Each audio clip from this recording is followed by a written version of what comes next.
ਭਾਗ 6 ਵਿੱਚ ਆਪਾਂ ਗੱਲ ਖਤਮ ਕੀਤੀ ਸੀ ਬਾਬਾ ਬੰਦਾ ਸਿੰਘ ਬਹਾਦਰ ਦੇ ਰਾਜ ਦੇ ਖਤਮ ਹੋਣ ਅਤੇ ਉਹਨਾਂ ਨੂੰ ਕੋਹ ਕੇ ਸ਼ਹੀਦ ਕਰਨ ਉੱਪਰ।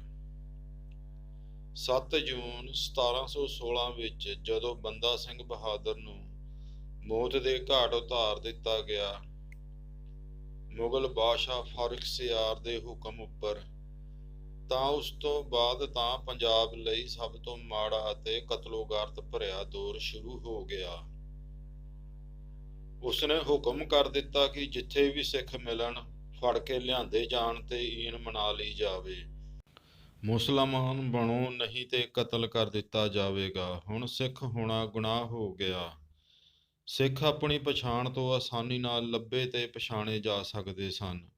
ਅੱਜ ਦੇ ਰੋਡੂ ਭੋਡੂ ਜਾਂ ਪਤਿਤ ਸਿੱਖਾਂ ਵਾਂਗ ਨਹੀਂ। ਉਹਨਾਂ ਸਮਿਆਂ ਵਿੱਚ ਕੇਸ ਹੀ ਸਿੱਖਾਂ ਦੀ ਬਾਹਰੀ ਪਛਾਣ ਸਨ ਅਤੇ ਉੱਪਰੋਂ ਸ਼ਸਤਰ ਮਤਲਬ ਸ਼੍ਰੀ ਸਾਹਿਬ, ਜਿੱਥੇ ਮਿਲਦਾ ਫੜ ਲਿਆ ਜਾਂਦਾ। ਸਿੱਖਾਂ ਨੇ 1739 ਤੋਂ 40 ਤੱਕ ਦਾ ਇਹ ਸਮਾਂ ਲੁੱਕ ਛਿਪ ਜੰਗਲਾਂ ਵਿੱਚ ਹੀ ਕੱਟਿਆ। ਉੱਧਰ ਦਿੱਲੀ ਮੁਗਲ ਦਰਬਾਰ ਦੀ ਗੱਲ ਕਰਦੇ ਹਾਂ। ਫ਼ਰਖ਼ੁਸ਼ਿਆਰ ਵੇਲੇ ਹੀ 1717 ਈਸਵੀ ਵਿੱਚ ਅੰਗਰੇਜ਼ ਕੰਪਨੀ ਈਸਟ ਇੰਡੀਆ ਕੰਪਨੀ ਦੇ ਪ੍ਰਤੀਨਿਧੀ ਮੁਗਲ ਦਰਬਾਰ ਵਿੱਚ ਆਏ।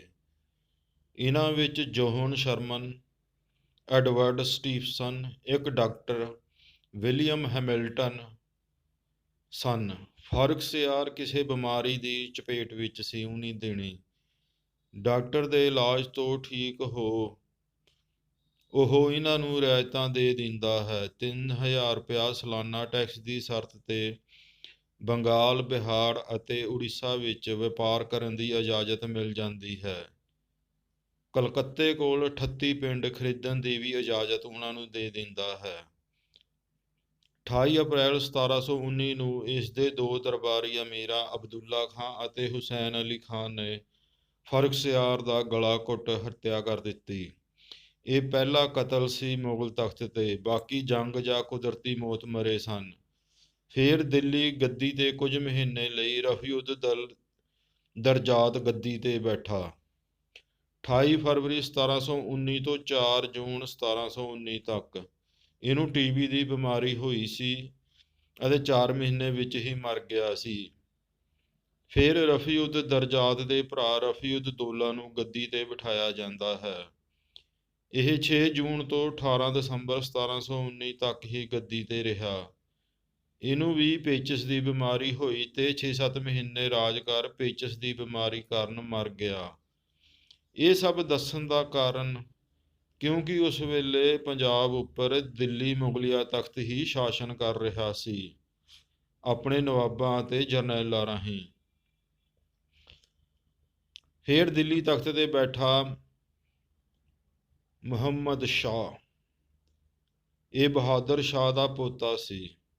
ਇਹਦਾ ਅਸਲੀ ਨਾਂ ਰੋਸ਼ਨ ਅਖਤਰ ਸੀ।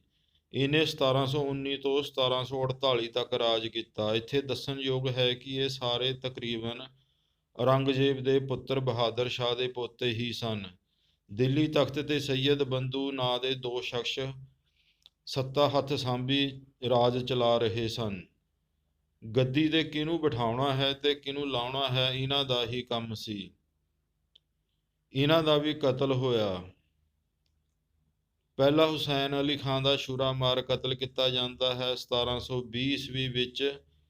ਫਿਰ ਅਬਦੁੱਲਾ ਖਾਨ ਨੂੰ ਵੀ ਜੇਲ੍ਹ ਵਿੱਚ ਫੜ ਸੁੱਟ ਜ਼ਹਿਰ ਦੇ ਕੇ ਮਾਰ ਦਿੱਤਾ ਜਾਂਦਾ ਹੈ। ਦੱਖਣ ਵਿੱਚ ਮਰਾਠੇ ਬਹੁਤ ਸ਼ਕਤੀਸ਼ਾਲੀ ਹੋ ਚੁੱਕੇ ਸਨ।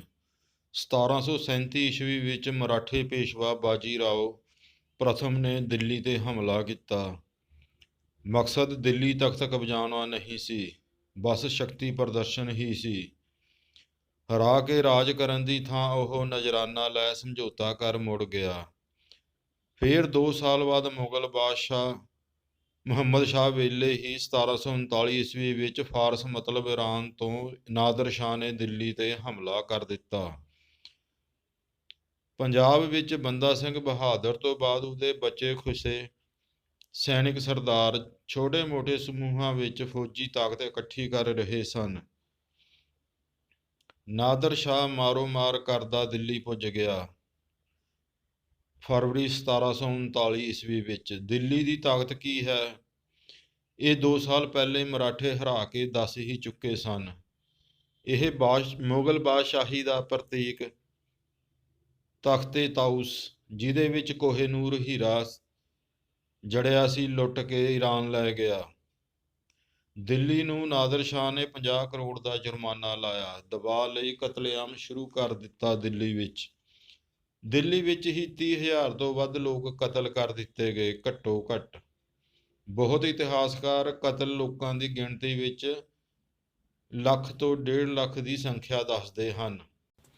ਲਾਹੌਰ ਮਤਲਬ ਪੰਜਾਬ ਵਿੱਚੋਂ ਇਹ ਕਤਲੇਆਮ ਨਾ ਕਰਨ ਬਦਲੇ 50 ਲੱਖ ਦੀ ਰਕਮ ਵਸੂਲ ਚੁੱਕਾ ਸੀ। ਦਿੱਲੀ ਤਖਤ ਤੇ ਇਸਨੇ 50 ਕਰੋੜ ਤੇ ਫਿਰ 100 ਕਰੋੜ ਜੁਰਮਾਨਾ ਲਾਇਆ। ਉਸਨੇ ਇੰਨੀ ਦੌਲਤ ਲੁੱਟੀ ਸੀ ਕਿ ਈਰਾਨ ਵਿੱਚ ਜਾ ਕੇ ਪੂਰੇ 3 ਸਾਲ ਸਾਰੇ ਟੈਕਸ ਮਾਫ ਕਰ ਦਿੱਤੇ। ਹਜ਼ਾਰਾਂ ਕਰੋੜ ਵਿੱਚ 1 ਲੱਖ ਦੇ ਕਰੀਬ ਗੁਲਾਮ ਵੀ ਲੈ ਗਿਆ। ਗੁਲਾਮਾਂ ਵਿੱਚ ਮੁਹੰਮਦ ਸ਼ਾਹ ਦੀ ਕੁੜੀ ਵੀ ਆਪਣੇ ਪੁੱਤਰ ਨਾਲ ਵਿਆਹੁਣ ਲਈ ਲੈ ਗਿਆ। ਹੁਣ ਮੁਗਲ ਤਖਤ ਖਿੰਡਣਾ ਪੁੰਡਣਾ ਸ਼ੁਰੂ ਹੋ ਗਿਆ। ਬੰਗਾਲ, ਅਵਧ, ਹੈਦਰਾਬਾਦ ਅਤੇ ਰੁਹੇਲਖੰਡ ਵਿੱਚ ਸੁਤੰਤਰ ਰਾਜ ਕਾਇਮ ਹੋ ਗਏ।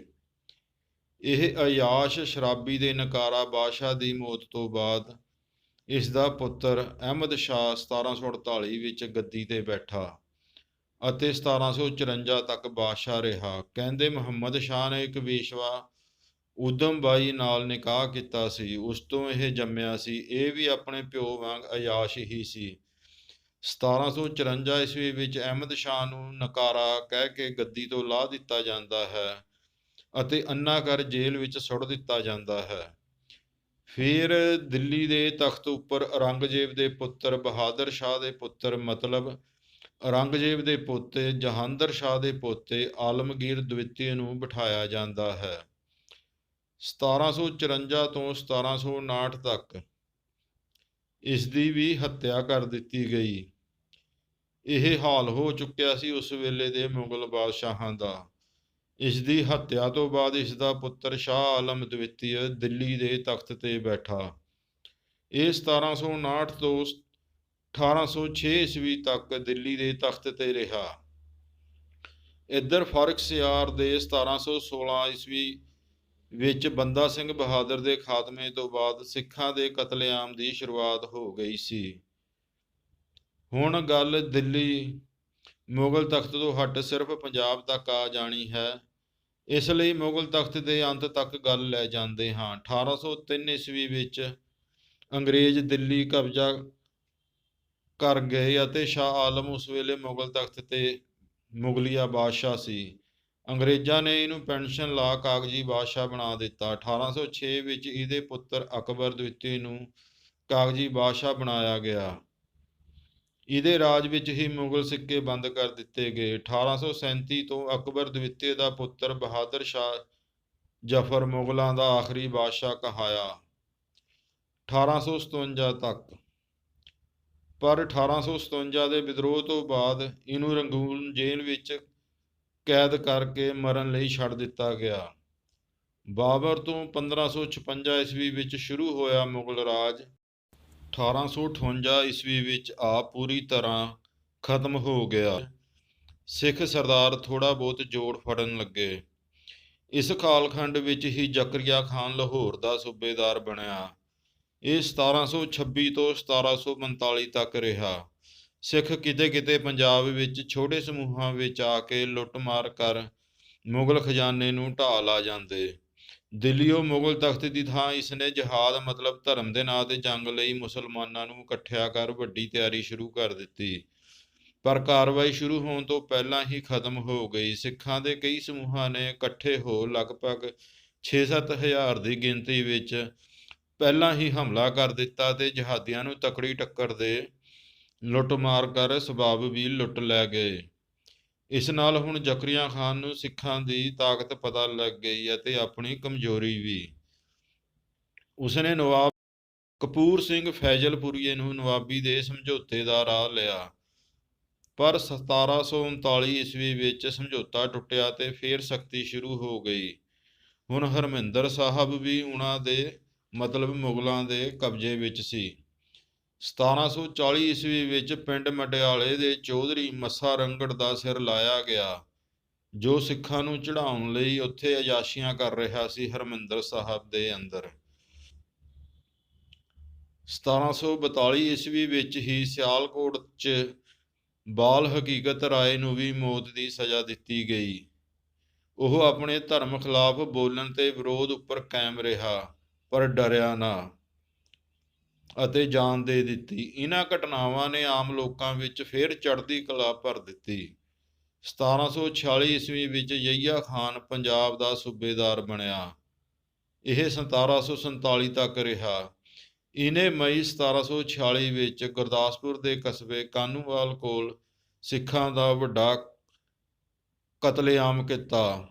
ਤਕਰੀਬਨ 7000 ਦੇ ਸਿੱਖ ਮਾਰ ਦਿੱਤੇ ਗਏ। ਇਹਨੂੰ ਪਹਿਲਾ ਘੱਲੂਘਾਰਾ ਕਿਹਾ ਜਾਂਦਾ ਹੈ।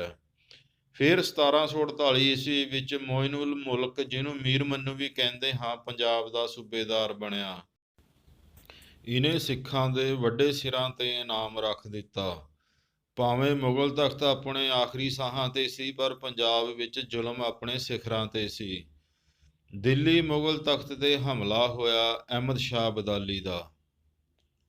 1748 ਵਿੱਚ ਮਰਾਠਿਆਂ ਦੀ ਮਦਦ ਨਾਲ ਮੁਗਲਾਂ ਨੇ ਸਰਹੰਦ ਕੋਲੋਂ ਹਰਾ ਵਾਪਸ ਭਜਾ ਦਿੱਤਾ, ਪਰ ਇਹਨੇ 1757 ਵਿੱਚ ਫਿਰ ਤਿਆਰੀ ਖਿੱਚ ਹਮਲਾ ਕੀਤਾ ਦਿੱਲੀ ਉੱਤੇ।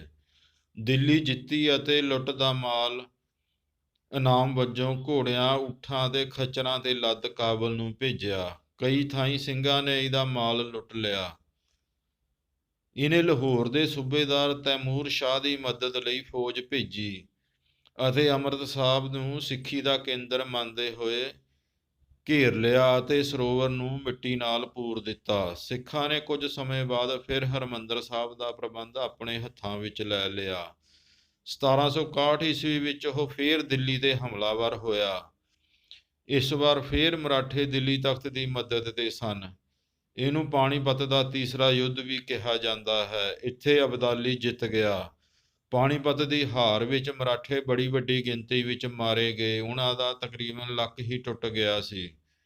ਪੰਜਾਬ ਵਿੱਚ ਸਿੱਖ ਕਈ ਥਾਈਂ ਤਾਕਤ ਫੜ ਗਏ ਸਨ, ਪਰ ਉਹ ਇਸ ਜੰਗ ਵਿੱਚੋਂ ਦੂਰ ਹੀ ਰਹੇ। ਉਦੋਂ ਤੱਕ 12 ਥਾਈਂ ਉਹ ਆਪਣਾ ਸੁਤੰਤਰ ਰਾਜ ਘੋਸ਼ਿਤ ਕਰ ਚੁੱਕੇ ਸਨ, ਜਿਨ੍ਹਾਂ ਨੂੰ 12 ਮਿਸਲਾਂ ਵੀ ਕਿਹਾ ਜਾਂਦਾ ਹੈ। ਉਹਨਾਂ ਵਿੱਚ ਆਪਸ ਵਿੱਚ ਸਾਂਝ ਸੀ ਗੁਰੂ ਗ੍ਰੰਥ ਸਾਹਿਬ ਅਤੇ ਸਿੱਖ ਧਰਮ ਦੀ। ਅਗਲੇ ਕਾਲਖੰਡ ਦੀ ਗੱਲ ਹੁਣ ਅਗਲੇ ਭਾਗ ਵਿੱਚ ਕਰਾਂਗੇ।